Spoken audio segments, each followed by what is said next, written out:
ഈ കുപ്പി കണ്ടോ, ഇത് വെറും ഒരു പ്ലാസ്റ്റിക്കിൻ്റെ കുപ്പിയല്ല.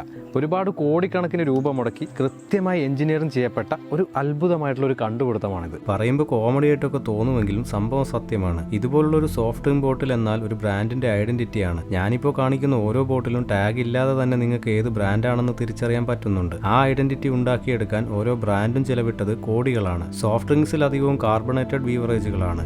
അതുകൊണ്ട് തന്നെ ഇവക്ക് അകത്ത് കൂടിയ അളവിലുള്ള ഇന്റേണൽ പ്രഷറാണുള്ളത്. ഈ പ്രഷർ കാരണം കുപ്പി പൊട്ടാനോ രൂപമാറ്റം വരാനോ പാടില്ല. ഈ കുപ്പിയുടെ അടിഭാഗത്ത് നോക്കിയാൽ ഈ പെറ്റലോയിഡ് ഡിസൈൻ കാണാം. ഇതീ പറഞ്ഞ കൂടിയ പ്രഷർ കാരണം ഉണ്ടാവുന്ന പ്രശ്നങ്ങൾ ഒഴിവാക്കാൻ വേണ്ടിയാണ്. നിങ്ങൾ കാർബണേറ്റഡ് അല്ലാത്തൊരു ഡ്രിങ്കിന്റെ കുപ്പി എടുത്താൽ ഈ ഡിസൈൻ കാണാൻ പറ്റില്ല. ഈ കുപ്പി ഉണ്ടാക്കിയിരിക്കുന്ന മെറ്റീരിയൽ PET പ്ലാസ്റ്റിക് ആണ്. പക്ഷേ ഇത് സാധാരണ PET അല്ല.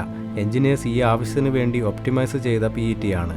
ഹൈ ഇന്റേണൽ പ്രഷർ കാരണം ഗ്യാസ് ലീക്കാവാനോ കുപ്പി പൊട്ടിത്തെറിക്കാനോ പാടില്ല. പോളിമറിന്റെ stretch ratio, wall thickness distribution എന്നിവയൊക്കെയാണ് മാറ്റം വരുത്തുന്നത്. 1 ഗ്രാം പ്ലാസ്റ്റിക് കുപ്പിയിൽ നിന്ന് കുറക്കാനായാൽ തന്നെ വർഷം കോടികളാണ് കമ്പനിക്ക് ലാഭം. ഇതുകൂടാതെ കുട്ടികൾക്കും മുതിർന്നവർക്കും ഒരേപോലെ കയ്യിൽ പിടിക്കാനും നല്ല ഗ്രിപ്പ് കിട്ടാനും ഭംഗിക്കും എല്ലാമുള്ള ഓരോ വരകളും കുത്തുകളും എല്ലാം കൃത്യമായ പ്ലാനിങ്ങോടുകൂടെ ചെയ്തതാണ്. പ്രഷർ എഞ്ചിനീയറിംഗും മെറ്റീരിയൽ സയൻസും ഈസ്തറ്റിക് ഡിസൈനും എല്ലാം ചേരുമ്പോഴാണ് ഒരു സാധാരണ പ്ലാസ്റ്റിക് കുപ്പി ബ്രാൻഡ് ഐഡന്റിറ്റി ആവുന്നത്. ഇതിന്റെ ചെലവാണ് നമ്മൾ ആദ്യം പറഞ്ഞ കോടികൾ.